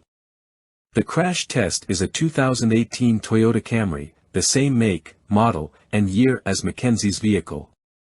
This crash mimics the crash that occurred with Mackenzie, Dominic, and Davion, which is to say it is a offset passenger front side impact test.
According to the IIHS, this test is called small overlap front, passenger side. The condition is similar to the crash that occurred in Strongsville. The test was conducted at 40 miles per hour. According to the ratings, the vehicle passed. Based upon the simulated injury indicators on the test mannequins, they would have survived the crash with little to no injuries. Had the speed been increased, more serious injuries would be expected, but the likelihood that the injuries would have been fatal would have been reduced due to the seatbelt and airbags. This provides additional reasonable belief that had Dominic and Davion been properly belted in as recommended, they may still be alive today. Fire department rescue personnel were called in to provide vehicle extrication. After fire department rescue personnel freed Mackenzie, she was placed in a cervical collar to prevent head movement and she was placed on a backboard for stabilization. Prior to being transported to the hospital by helicopter, members of the fire department loaded Mackenzie into the back of an ambulance on scene and provided basic stabilization care prior to the flight. It was noticed that Mackenzie's heart rate was somewhat normal, but her oxygen level at the time was at 82%. According to the Cleveland Clinic, anything lower than 88% is considered a medical emergency. During this time, the personnel providing care conducted a search on Mackenzie and discovered drugs, mushrooms, and a small digital scale with unknown residue at the time.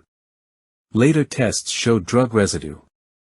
The helicopter arrived on scene and Mackenzie was transported to the hospital.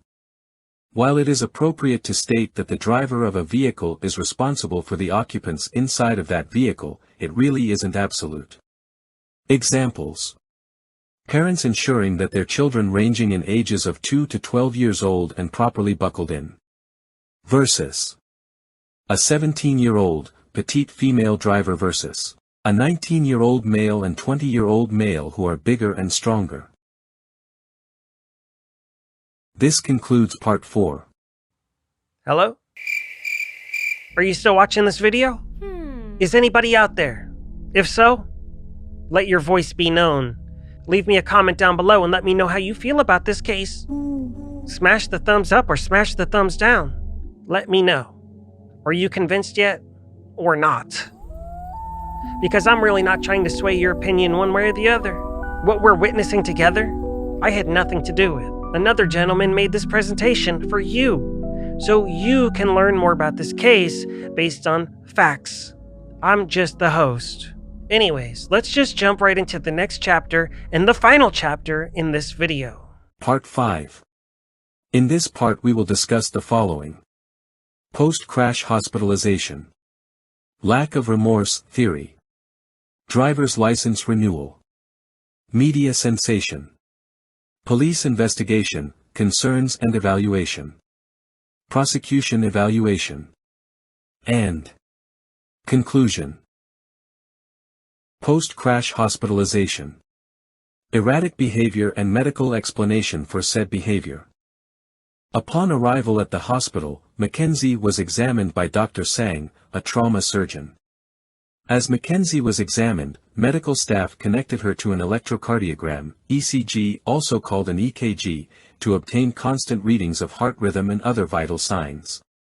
Dr. Sang testified that Mackenzie didn't display any signs of stroke or seizure activity. However, due to the extended delay from the time of the crash to the time of treatment by Dr. Sang, it is possible that signs of seizure had subsided. It should be noted that the only device that can measure a seizure is an electroencephalogram, also known as an EEG.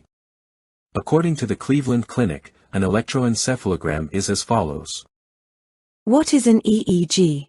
An EEG, electroencephalogram, is a test that measures your brain activity. Healthcare providers order EEGs to diagnose conditions that affect your brain. An EEG test measures the naturally occurring electrical activity arising from your brain. During an EEG, a technician places small metal discs, electrodes, on your scalp.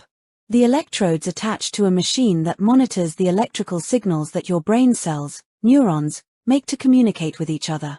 Monitoring that communication shows how well the different areas of your brain are working. Why is an EEG done? Typically, healthcare providers order EEGs if you have seizures or if they think that you may have epilepsy. Your provider may order an EEG if you have symptoms that could be a result of an undiagnosed epileptic condition. According to both detective notes and the appeal response by APA Troop indicate only an EKG was used and Mackenzie's case was never referred to a board-certified neurologist, who would have more advanced training in neurological conditions such as POTS and tonic-clonic seizures.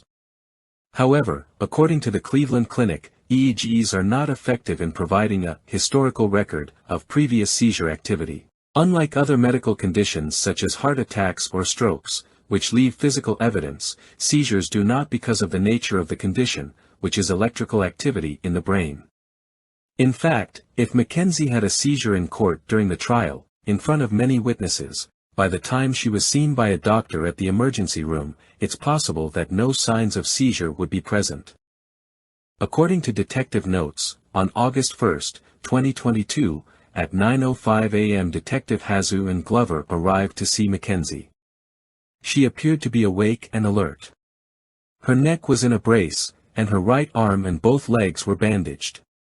The conversation was not recorded due to privacy concerns given the sensitive nature of the location. According to Mackenzie's mother, Natalie Shirilla, Stephen Shirilla, Natalie's husband and Mackenzie's father told both Mackenzie and Natalie that they should not speak to police without a lawyer present, even though Mackenzie was not considered under arrest or in custody at that time. Detectives provided business cards to Natalie. Natalie did provide information that the Russo family had already been in contact, and she expressed extreme sadness for the loss of Dominic and the loss of Davion. Mackenzie did not say anything and only responded by crying. During the meeting, Natalie asked about Mackenzie's cell phone and if it could be released. The detective stated that it was evidence and could possibly contain information that would help put together information leading up to the crash.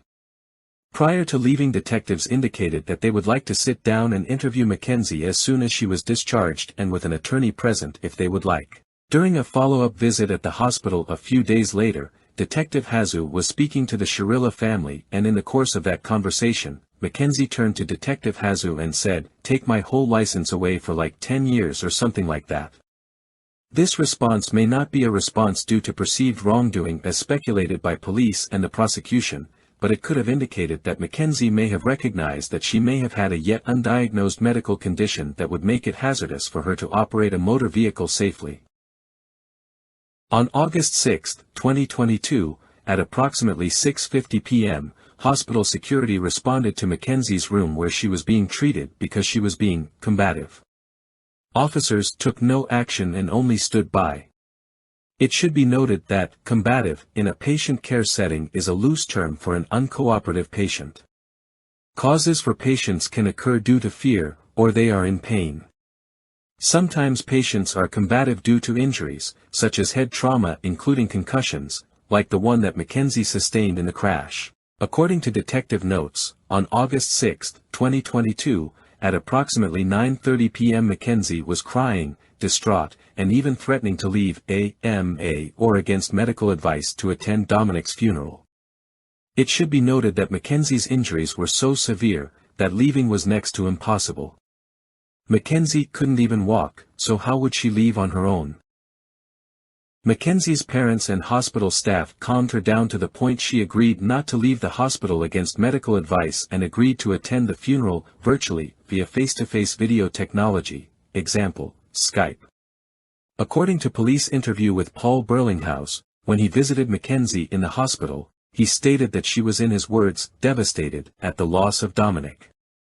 It should be noted that after Mackenzie had been medically cleared and discharged from the hospital, she was not immediately arrested and placed into custody. It should be noted that Mackenzie received several severe and life-threatening injuries in the crash.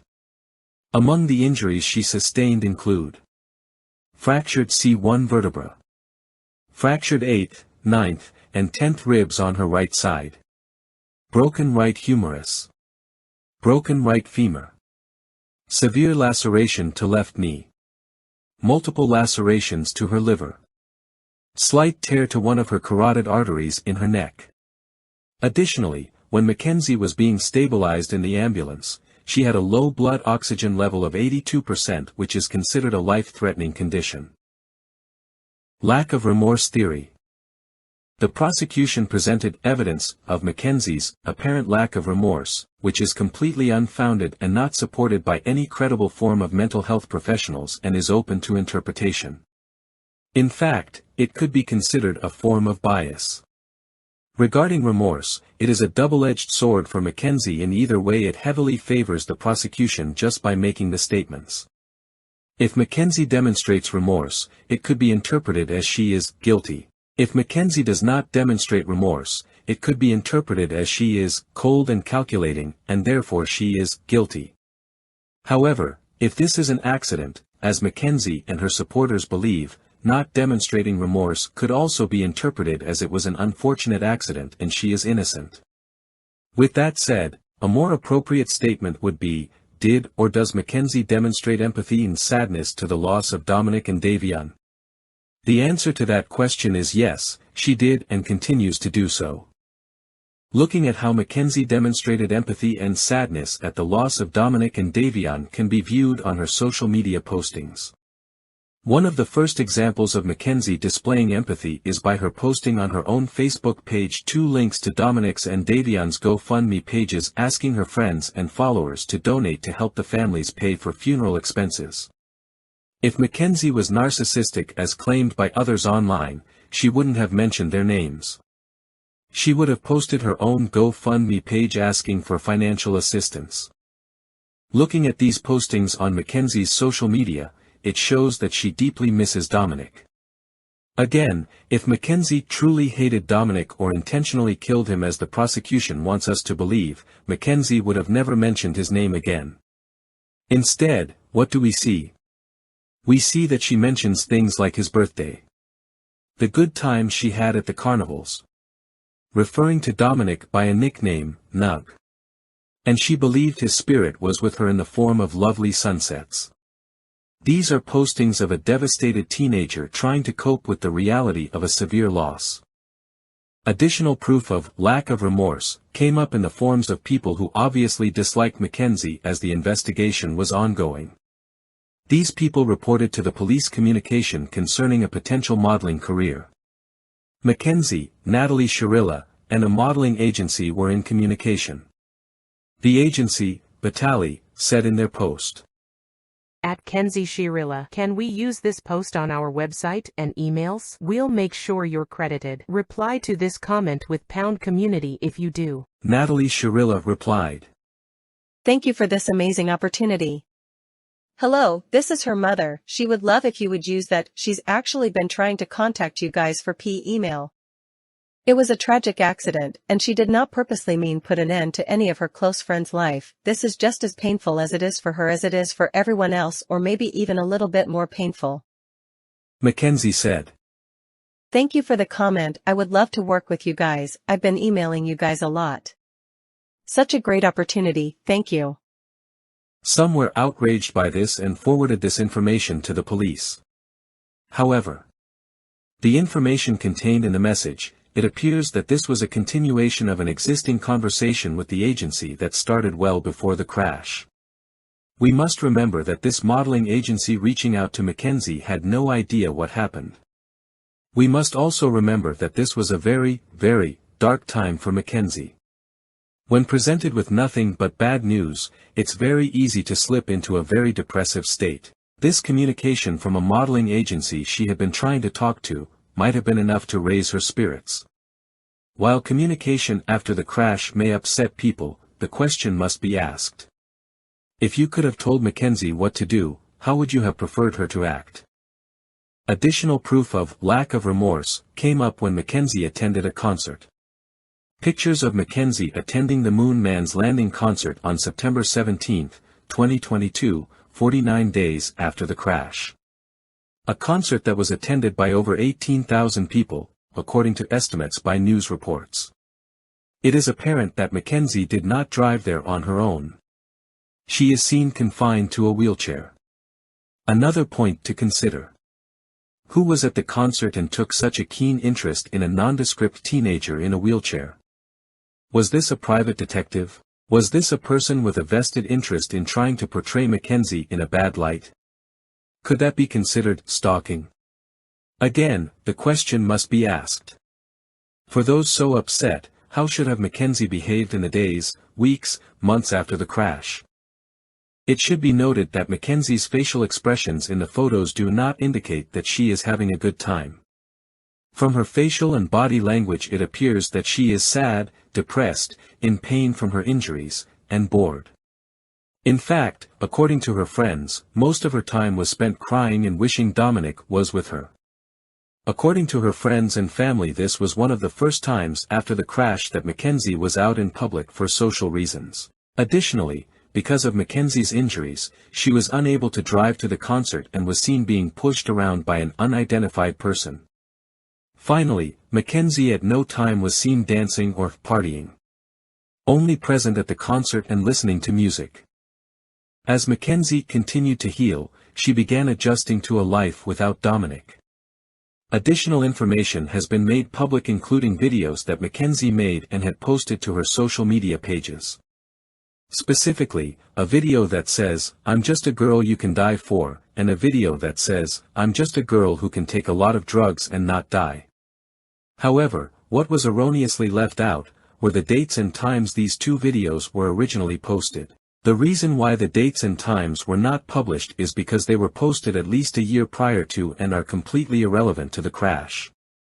On October 30, 2022, Mackenzie and her friend posted on social media a video of them dancing to a song called "Drank and Zaza."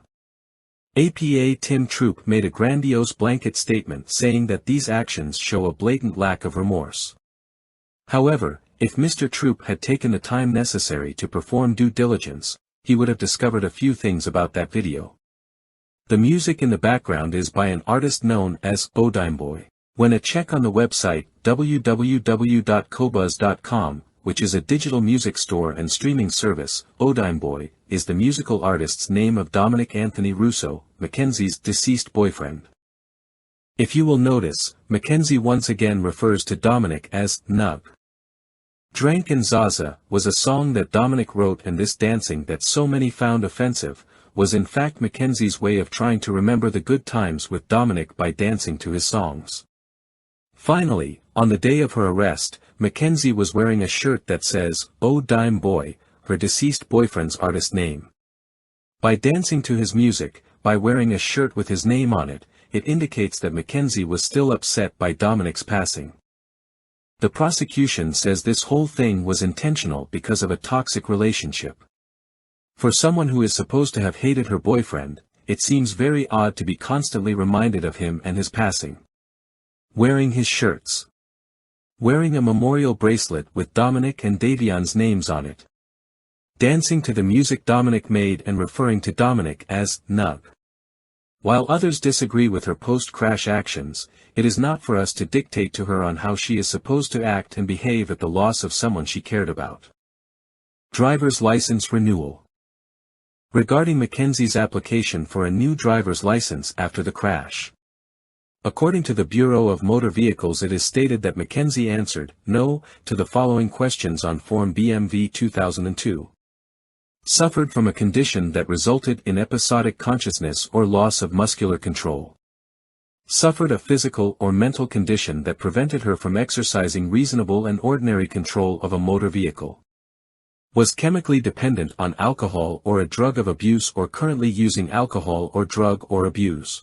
However, on numerous Bureau of Motor Vehicles forms, example, BMV 5745, it has a warning and catch-all defense. That statement is, warning, it is a criminal offense to give false information on this application. Under penalty of law, I affirm that the above information is true to the best of my knowledge and belief. Now, as stated, because the form contained the language or something similar, there is a reasonable response to the answering of no. Looking at the language, it is reasonable to think that Mackenzie believed she was answering truthfully. This is especially important because if Mackenzie hadn't been officially diagnosed with a debilitating condition by a board-certified doctor at the time of answering these questions, she was answering truthfully. Which is why it has the language, I affirm that the above information is true to the best of my knowledge and belief. The use of the term, to the best of my knowledge and belief, recognizes it is impossible for any person to legitimately provide absolute assurances or guarantees. Applicants can only make assertions on what they know or have knowledge of, not to what they don't know. This terminology is intended to provide reasonable exceptions, such as an undiagnosed medical condition that an applicant may not be aware of. Put it this way. Say you sign a document that says you do not have cancer. The form says, I affirm that the above information is true to the best of my knowledge and belief. 5 weeks later you go into your doctor's office for what you believe is a cold that won't go away. They do a chest x-ray and see a mass in your right lung. A biopsy is performed and the results come back as cancer. Earlier you signed paperwork that you didn't have cancer, but now a doctor has told you that you have cancer. So, did you lie when you signed? Media sensation. In true media fashion that follows the typical, if it bleeds, it leads, mentality, media began circling around the case almost immediately. On more than one occasion, news reports showed the battered remains of Mackenzie's vehicle and the amount of damage. Many people questioned how did Mackenzie survive, but Dominic and Davion didn't. Let's keep in mind the car was partially dismantled by the fire department in their rescue and recovery efforts. However, the condition of the vehicle itself did not look so horrible in comparison to the view shown on the 6 o'clock news. In fact, with the exception of the front engine compartment, the car was mostly intact. The crumple zones designed in the vehicle did its job, and passenger compartment, where Mackenzie, Dominic, and Davion were located in, was intact. Again, had Dominic and Davion been wearing their seatbelts, their chances of survival would have greatly increased. Police investigation. Concerns and evaluation of the investigation. With this case, there are numerous issues and some major causes for concern. The purpose of any law enforcement investigation is to determine what happened, regardless of the investigating officer's personal feelings. Any potential arrests or exonerations are secondary. However, it is apparent through the detective's notes that they were focused on not only arresting Mackenzie but ensuring that she was convicted. This led to many missed opportunities to properly explain the crash, such as a medical emergency. The lead detective in this case was Detective Zaki Hazu, who was promoted to detective in June of 2022 and had less than 60 days in the role at the time of the crash. Due to the seriousness of the case, the investigation should have been handled by a more experienced detective who had a less motive to prove himself as a good investigator. Another issue of concern is from what occurred in the ambulance after Mackenzie had been freed from the wreckage of the vehicle. First is an apparent Health Insurance Privacy Protection Act violation. This is mentioned because in the ambulance, the police officer in the ambulance is only observing with his body camera actively recording. He is not actively providing patient care.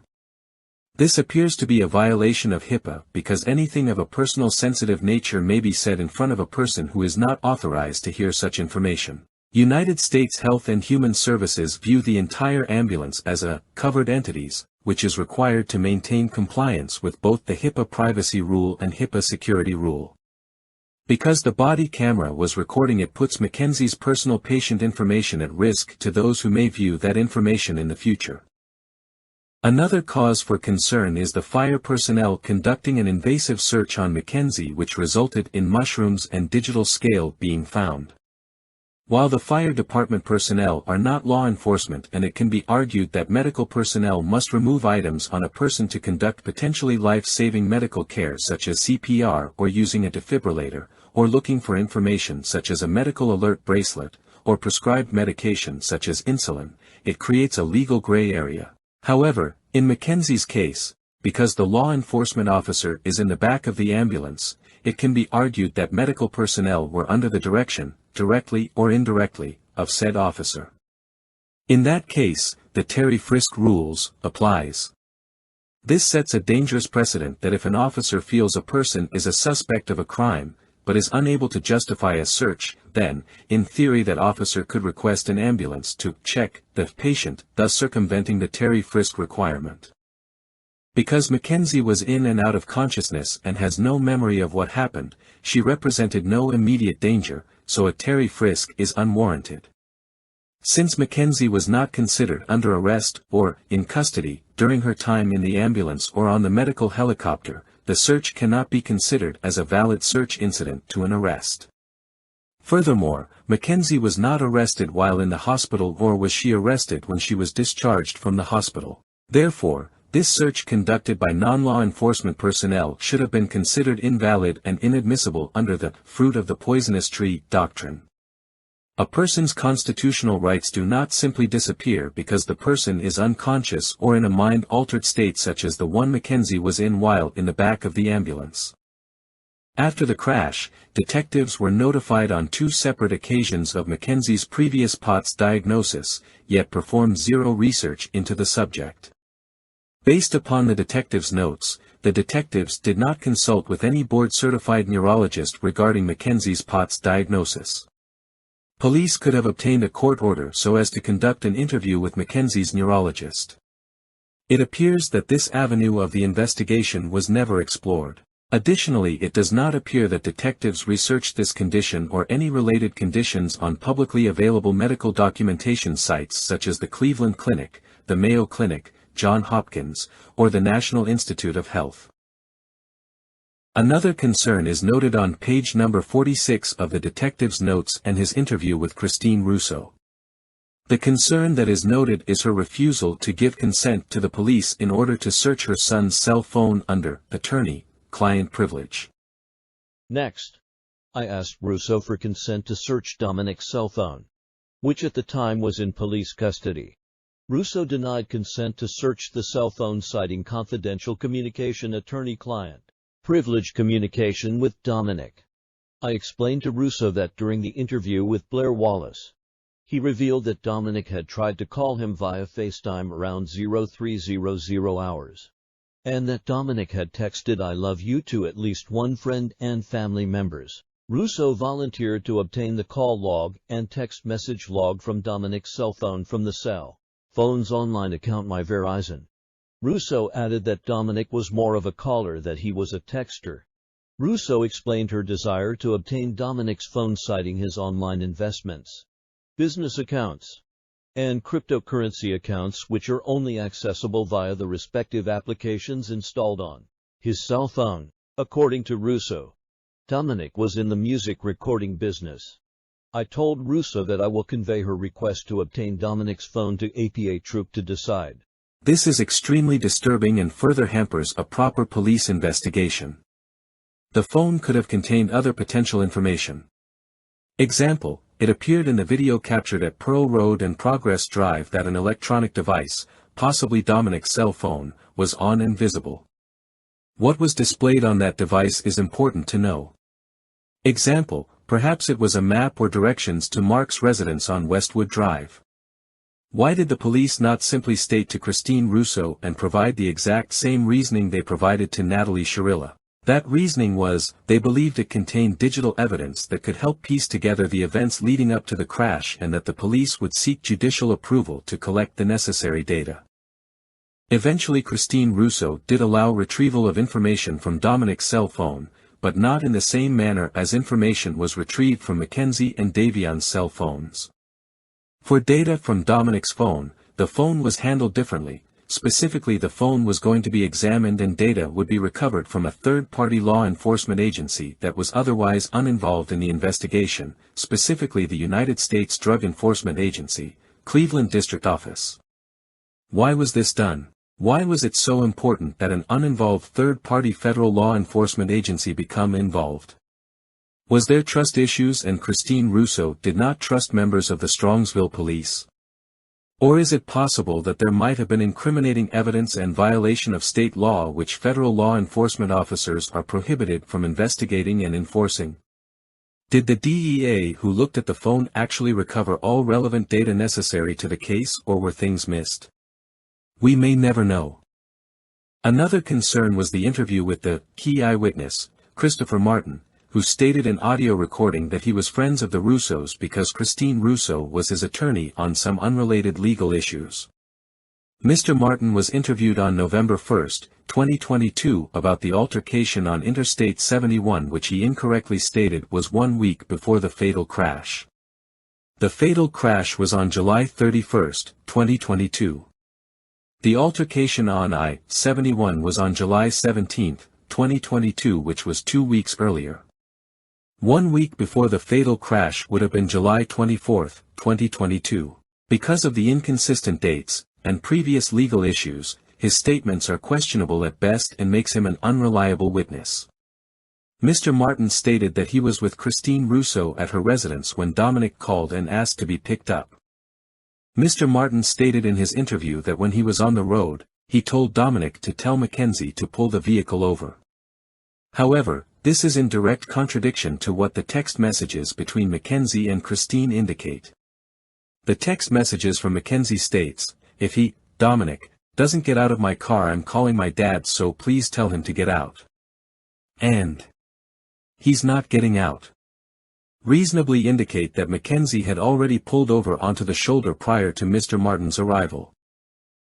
Finally, there is the interview with Angelo Russo, Dominic's brother. Angelo Russo came to the police station to speak to them about this case. His mother, Christine Russo, was in the interview with him. Normally this type of interview is not allowed and potential witnesses must be interviewed separately. However, Christine Russo is a defense attorney and it could be argued that she was providing legal representation for her son Angelo. However, because Christine Russo is a defense attorney, she had a direct conflict of interest in this case. Because of this conflict of interest, what is she? She seemed to wear different hats as the situation required it. Is she a parent of a crash victim? Is she a legal representative for her sons? Was she a witness? Because of her unique position, it appears that she purposefully exploited this opportunity and potentially manipulated the investigation. Only she was allowed to be present during another witness interview, Angelo's. Only she was allowed to be a witness, and when asked about Dominic's cell phone, she switched to lawyer mode and cited attorney-client privilege. She was the only one who insisted on extra steps to be taken regarding Dominic's cell phone and have a third-party law enforcement agency obtain the data. Why is that? Finally, at the crash scene, the way that patrol officers collected potential evidence was completely inappropriate and shows a complete breakdown of how to properly collect evidence. Strongsville Police Department body cameras recorded uniformed police officers grabbing Mackenzie's purse and other similar bags and stuffing items and debris. In a "grab it now and we'll bring it to the evidence room and figure it out later" attitude. This is a completely inappropriate way of handling potential evidence. No photographs of the item being recovered before handling. No crime scene inventory log being used. No proper containers of evidence/property being used. Along with no apparent crime scene personnel log being used. The exact opposite of how law enforcement officers are supposed to be trained according to U.S. Department of Justice Office of Justice Programs. This slide displays the requirements for evidence collection in accordance to the U.S. Department of Justice, Office of Justice Programs.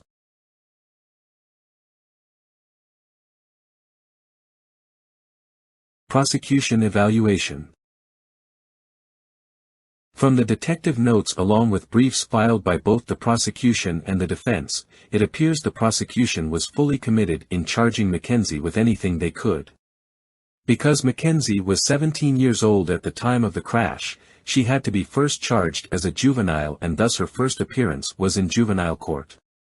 In that portion of this case, the juvenile court told prosecutors that they failed to provide probable cause to warrant aggravated murder charges, but stated they would bind the case over. After charging Mackenzie as an adult, the grand jury appears to have rubber-stamped the prosecution side. Including the aggravated murder charges, the juvenile court said no probable cause existed. However, in their haste to charge Mackenzie, they failed to follow the proper steps. According to Mackenzie's appeal brief filed by her attorney, it was brought up a critical step had been missed in prosecution's case. According to Ohio law, Section 313.19. The cause of death and the manner and mode in which the death occurred, as delivered by the coroner and incorporated in the coroner's verdict and in the death certificate filed with the Division of Vital Statistics, shall be the legally accepted manner and mode in which such death occurred, and the legally accepted cause of death, unless the Court of Common Pleas of the county in which the death occurred, after a hearing, directs the coroner to change his decision as to such cause and manner and mode of death. There are several reasons why this is an issue. First, the coroner ruled Dominic and Davion's deaths as accidental. Because it is difficult to charge someone with murder when the official cause of death is accidental, the official causes of death had to be changed. The prosecution contacted the coroner's office and requested a change. A change that the coroner granted by supplying an addendum. However, this is a direct violation of Ohio law, Section 313.19. The prosecutor never requested a hearing in order to change the official causes of death for Dominic and Davion as required by law, which means the original causes of death should be reinstated. Which means Mackenzie should be released, because how can one be in prison for murder when the official cause of death is listed as accidental? Additionally, in their response raised by Mackenzie's lawyer saying that the defense did not have the opportunity to question the personnel who performed the autopsies at trial, which is a violation of Mackenzie's Sixth Amendment, the prosecution stated, however, the state has never briefed a confrontation clause issue in this case because the issue was never raised in the trial court and was not raised by appellant in her merit brief. In consultation with trial attorneys, the prosecution inadvertently informed the appellate court that Mackenzie's lawyer at trial was ineffective and provided ineffective counsel, which is grounds for a retrial. Conclusion. In conclusion, the information contained in this presentation should provide proof that more than enough reasonable doubt exists in this case. To recap, there was the alleged threat Mackenzie supposedly made to crash the car. A threat that could not be confirmed by the police. No audio or video recording of the threat exists, only one person's word. 3 Google Maps from the start and end locations provided. One map shows the exact route that was driven the morning of the crash. How does this prove anything other than the ability to follow directions from a third-party web mapping platform? Mackenzie has pre-existing medical condition that is related to seizures, yet these were never explored or looked into. Yet information from the Cleveland Clinic, Mayo Clinic, Johns Hopkins, and the National Institute of Health say it's possible. A board-certified neurologist appears to have never been consulted in this case. The theory that this was a toxic relationship, but no calls were made to police requesting their assistance in domestic violence or abuse, or assault in which Mackenzie was the aggressor. Further, there were no court-issued protection orders to Mackenzie instructing her to stay away from Dominic, his residence, his family, his workplace, or any other locations. In fact, the only proof of any form of violence to injure someone was when Mackenzie contacted Christine Russo informing her that Dominic attempted to crash the car, not her. Lack of remorse theory is non-existent when compared to Mackenzie's social media posts expressing her remembrances of good times, her dancing to Dominic's music, wearing Dominic's, musical artist, name on a shirt. What it does show is Mackenzie was very empathetic and misses Dominic very much. According to the Kubler-Ross model of grief, everyone directly impacted by this crash began experiencing the 5 stages of grief. Those stages are denial, anger, bargaining, depression, acceptance. Anger is very evident in this case from the point of view of Dominic and Davion's families. No doubt that they are angry that their loved ones died in this horrific crash. But seeking vengeance against the sole survivor is not right either. What is required for all parties is healing and counseling services. Part of the healing is recognizing that this was in fact a tragic accident and requires the immediate release of Mackenzie from prison. Sources of information. Sources, page number 1. Sources, page number 2. This concludes this 5-part presentation. Thank you so much for watching this video presentation, ladies and gentlemen. I really do appreciate it. I do. And if you made it to the end of this video, huge shout out to you. And a huge shout out to Eric Hansen for taking the time to create this video presentation to prove Mackenzie Shirilla's innocence. She did not intentionally crash her car. She didn't do it on purpose. She didn't premeditate anything. And there's a lot of red flags in this case, and a lot of things that are sus to us. Some of you may even want to watch this video twice or read through the transcript to learn more about this case. There's a lot of important information, and what you've just heard in this presentation is truthful. We don't have to sensationalize things or lie to you or pull things out of context, because manipulating the viewer is not okay. She's innocent, and you know that's true. Yeah. Super innocent. So make sure you donate some money to her in prison. Throw some money to her family. Make sure she actually has a chance of getting out. She's been sentenced to 15 years to life. And Ohio really doesn't even give people parole. They've only paroled 50 or 100 people per year out of 51,000 inmates. So the odds are 0.001% of an inmate actually getting parole. So it's basically a life sentence. Her real shot of getting out of that cage is an appeal. And she has a really good chance of winning an appeal if her new lawyers claim ineffective counsel for her previous attorney. Because her previous attorney basically thought she was guilty. He thought 15 to 20 years in prison would be a pretty good sentence for her. He's sick. Sick. Anyways. Support, donate, do the right thing. Make sure you follow the free Mackenzie Shirilla Facebook group. Join my Patreon, become a Crime Circus member. And make sure you're subscribed to both of my YouTube channels. Thank you. Now, until next time, remember to stay safe out there because you know it's a dangerous world.